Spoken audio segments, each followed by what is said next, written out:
আমাদের লোকাল ভাষায় এই জালটাকে আমরা ঝাঁকি জাল বলি, কিন্তু আপনারা কি কোন অবশ্যই কমেন্টস করে জানাইবেন।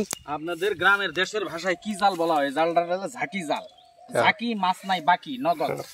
আমরা আসামের বঙ্গাইগাঁও জেলার বাসিন্দা, তো আমরা এই জাল রে ঝাঁকি জাল কই। আপনারা কি কোন অবশ্যই জানাবেন। এই জালের এইভাবে মাছ, এই যে দেখেন এইভাবে খাওয়ান দাওয়ান লাগে, একদম সুন্দর গোল হইয়া পড়ে। ওরে বাপরে, ধরা হয়েছে ধরা হয়েছে। আপনাদের মাঝে চলে আসছেন দেশি পুঁটি রে পুঁটি। পাগলা ধর ধর ধর ধর। কই পড়লো চোপে চাপে যেটা মার দিতে। দেখেন ওইদিকে আরেক পাগলা একটা বড় তা মেরে ফেলাইছে। ওই যে ওই যে ওই যে রাখতেছে, ওই যে ওই যে দেখছেন, ওই যে ওই যে। কে রে মাছ নে গুইতে পায়ের ভিতর মুই। হ্যাঁ নিয়ে আয় নিয়ে আয়, তুই আইতে দাঁড়া দর্শা। হ্যাঁ রেখে দে। তাই নাকি? তুই তো ভালো মাছ ধরবার পারিস রে। ধরিস ধরিস ধরিস।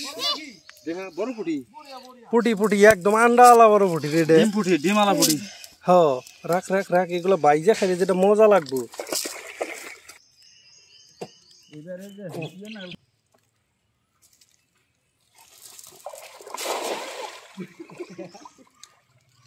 কালকে পাঁচন টান দিয়ে আটকে